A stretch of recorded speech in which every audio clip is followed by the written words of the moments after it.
O soldado ferido durante uma ocorrência no distrito de Britânia, a mais de 350 quilômetros de Goiânia, continua internado no GOL sem previsão de alta. Ontem foi enterrado o corpo do PM, assassinado pelas costas no local, com tiros da própria arma, roubada por um homem que tentava impedir a prisão do filho. O assassino também morreu na confusão. Veja mais detalhes na reportagem de Terciane Fernandes. O soldado Hélio Bezerra foi baleado numa ocorrência em Itacaí, distrito de Britânia, região oeste de Goiás. Na ocasião, ele e o sargento Iris Alves da Silva tentavam prender Bruno Vieira de Souza, de 29 anos, que se recusava a baixar o volume do som do carro. O pai de Bruno, Ismael Pereira de Souza, de 49 anos, decidiu então roubar a arma do sargento e efetuou vários disparos contra os policiais.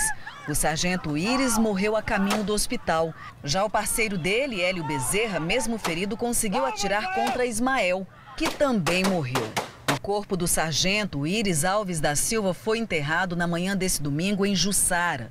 A confusão por conta da altura do som de um carro deixou 2 pessoas mortas e 3 feridas.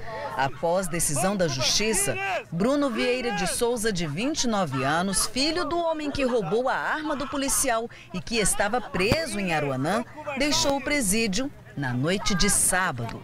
Internado aqui no GOL de Goiânia, desde a madrugada do último sábado, o soldado Hélio Bezerra de Souza passou por cirurgia no fim de semana. De acordo com informações do hospital, o estado de saúde dele é estável, porém sem previsão de alta. Bom, nós vamos falar mais sobre esse assunto que realmente causa indignação. Um policial trabalhando, de repente, a arma dele é tomada, leva tiro pelas costas e morre. Deixa 6 filhos. Eu estou aqui com o assessor de imprensa da Polícia Militar, o Tenente-Coronel Ricardo Mendes. Boa tarde ao senhor. Boa tarde, Jodevan. Boa tarde, Vivi. Boa tarde. Bom, muito obrigado pela oportunidade e é lamentável. É a palavra que a Polícia Militar hoje do Estado de Goiás, os mais de 11 mil homens e mulheres que trabalham no dia a dia, 24 horas por dia, 7 dias na semana, nós lamentamos a perda do nosso sargento, do nosso policial militar, do nosso sargento, o Iris. E como você bem colocou, hoje o que nós vimos, esse efeito é causado pela sociedade que tem hoje, né? Então, hoje nós observamos o desrespeito com o agente público, ali agindo de maneira legítima, que deu uma ordem legítima de condução de uma pessoa que era para sair desse local, ser conduzido ao distrito policial. E esse cidadão de camisa listrada? Exatamente, esse é o Bruno. Sabe por que eu fiquei mais revoltado? Pois não, Jordão. É porque esse homem que participou de toda a história é filho do homem que tomou a arma e que atirou no policial. Ele ficou menos de 24 horas preso. É claro que decisões judiciais não cabe discussão. Né? Vamos cumprir a decisão judicial, como o próprio delegado já cumpriu, já liberou essa pessoa, o Bruno, mas é claro que nós não podemos tampar os nossos olhos sabendo que essas pessoas que estão saindo em pouco tempo da cadeia, ou seja, permanecendo muito pouco tempo encarcerado, eles voltam a reincidir na ação criminal. Isso é fato. Então, nós realmente, dentro do contexto policial, isso aumenta, sim, os nossos índices de criminalidade todos os dias. Mas o senhor fala essa questão da reincidência porque algum dos envolvidos tinha passagem? Sim, todos os 2 já tinham passagem pela polícia. O Ismael, que foi o autor do homicídio, ele tem uma passagem, embora a pessoa que era uma mulher não quis se registrar essa ocorrência, mas ele tem uma agressão contra uma mulher. E o Bruno tem duas passagens pela polícia, uma por furto e a outra por danos. Então, nós já sabemos que eles são conhecidos da polícia, dentro desse contexto da própria abordagem policial, pode ver que as pessoas falam o nome do sargento, então o policiamento comunitário naquela região, ele existe, e, ou seja, em momento nenhum havia necessidade de tomar essa postura, tanto pelo Bruno ou pela mulher dele, de agredir um agente público que estava dentro do contexto, cumprindo o seu dever funcional. Pois é, trabalhando, gente, a imagem é muito clara. Ele poderia ter chegado lá, sacado a arma para prender esse cidadão, mas não fez isso. Ele foi lá, houve a resistência e, na maior covardia, o pai desse rapaz chega, toma a arma do policial e atira pelas costas. Isso é o que mais causa revolta. Inclusive, essa é a opinião minha, essa é a opinião minha. Porque veja só, o que acontece hoje pela lei brasileira, que ela é muito falha, muito frouxa, o cidadão, o bandido, ele não fica preso. Essa audiência de custódia, por mais que queiram defender, ela pega pessoas, é menor potencial ofensivo. Claro que não, tem muito bandido aí que é preso e sai da cadeia no outro dia pela porta da frente, sendo que a polícia gasta meses investigando, polícia civil, polícia militar, e o cidadão, o bandido, fica pouco tempo e vai embora. Jorevar, não tenha dúvida, como eu disse aqui anteriormente, que todos esses efeitos, eles desagam na pasta de segurança pública. Então, ou seja, a reincidência criminal, não tenha sombra de dúvida que essa impunidade é a mãe. Não tenha dúvida em relação a essa situação. Então, o que nós estamos vivendo hoje e que muitos confundem, não é aquela, é uma sensação de insegurança. Não, é a certeza da impunidade. É o que nós estamos vivendo hoje, justamente pelo que você colocou em relação às leis que são frouxas no nosso país, que realmente ajudam os bandidos a saírem o mais rápido possível da cadeia. E, diante de uma situação dessa covarde, como você colocou, a sociedade ficou do nosso lado, Jordevan.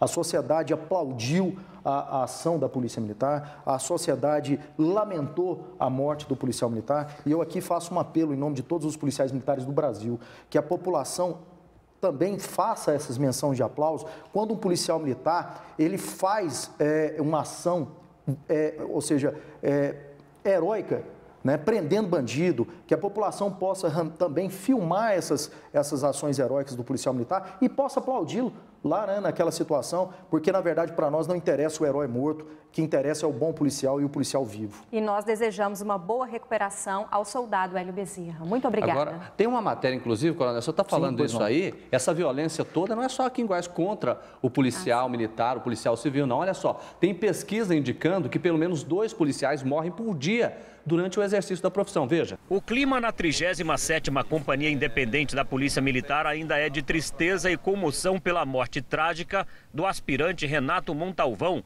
que fazia parte do quadro de 70 homens responsáveis pela segurança de 42 bairros da região central de Goiânia. O militar de 34 anos foi atingido por uma faca no peito quando atendia a uma ocorrência. O cabo Luiz Mesquita conviveu cerca de 4 meses com o aspirante. Para nós, a gente fica com muita saudade, com muito... triste, muito triste o que aconteceu. Foi uma tragédia inesperada, pegou todos de surpresa. O velório e o enterro do militar foram marcados por várias homenagens e muita comoção por parte de colegas de trabalho, amigos e parentes. O homem que arremessou a faca contra o militar participou de uma audiência de custódia na Justiça. Francisco de Assis Fontes foi ouvido pelo juiz Oscar de Oliveira Saneto, que decidiu converter a prisão em flagrante em preventiva. Ou seja, Francisco vai responder preso pelo homicídio hediondo, que é o assassinato de policial. O juiz de plantão analisou o caso, como se entendeu necessário converter a prisão do senhor em preventiva. Francisco explicou durante a audiência de custódia por que arremessou a faca contra o aspirante. E eu, na verdade, eu estava muito medo e aconteceu que eles entraram e eu não sei coisas sobre ele. No meio disso aí foi a faca, só que eu não sei com intenção nenhuma. No dia a dia, no combate à criminalidade, os policiais militares lidam com todo tipo de situação. As abordagens aqui na região central, que é a área da 37ª CIPM, são constantes, diárias. E muita gente tem andado com arma branca na cintura. Aqui está uma pequena amostra do que os policiais têm recolhido com várias pessoas, com centenas de pessoas aqui nos bairros da região central. São mais de 1000 facas e facões que estavam com essas pessoas. Foram encontrados também simulacros de armas de fogo, vários facões. Imagina uma pessoa andar com um facão desse tamanho. Mas foi isso que os policiais encontraram. É tanta coisa que não coube aqui nessas 2 mesas. Essa caixa, por exemplo, ainda está lotada de facas, facões, chuchos, cachimbos usados para fumar droga. Aqui mais dezenas de cachimbos. É muita coisa mesmo. E foi uma faca parecida com esta aqui que o Francisco arremessou contra o aspirante Montalvão, provocando a morte dele. O episódio fez crescer ainda mais uma triste estatística.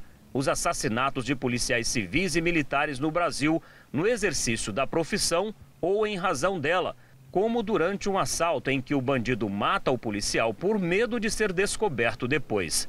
Segundo a Secretaria de Segurança Pública, apenas este ano, 16 policiais civis e militares foram mortos em Goiás por esses motivos. Mas a realidade no país é bem pior. Segundo o levantamento do Instituto Datafolha, no ano passado, 398 policiais perderam a vida em confrontos com marginais ou simplesmente por estarem fardados. Quase 2 mortes por dia. Números que preocupam o comandante da companhia onde o aspirante Montalvão trabalhava. Ser policial é um sacerdócio. Nós escolhemos essa profissão e damos as nossas vidas para salvar vidas de pessoas que nem conhecemos. Mas nós gostamos do que fazemos. Era o que o aspirante Montalvão fez. Inclusive salvou a vida do seu próprio algoz naquele momento. Pois é, um detalhe interessante que a gente precisa realmente avaliar é o seguinte: muitas dessas pessoas que mataram policiais deveriam estar na cadeia e não estavam. Aí tem que mudar, né, coronel? Bom, não tenha dúvida disso, Ademar, que realmente é um absurdo. E a população tem que entender que essa afronta à nossa instituição, aos policiais militares ou aos policiais civis, na verdade é uma afronta ao Estado, é uma afronta ao cidadão de bem. E a política do comandante-geral da Polícia Militar, do Coronel Alves, e do nosso secretário de Segurança Pública é de valorização do policial militar. E podem ter certeza que a nossa instituição já foi determinada pelo comandante, Jordevar, uma instauração de um ato administrativo, de uma sindicância, e aqui eu gostaria de frisar, todos os senhores que estão me ouvindo, que é para apurar, na verdade, a ação meritória, tanto do sargento, que perdeu a vida, e também do soldado Hélio, que heroicamente resolveram essa situação. Coronel, obrigado, senhor. Boa tarde. Eu que agradeço, Jordevar, pela oportunidade.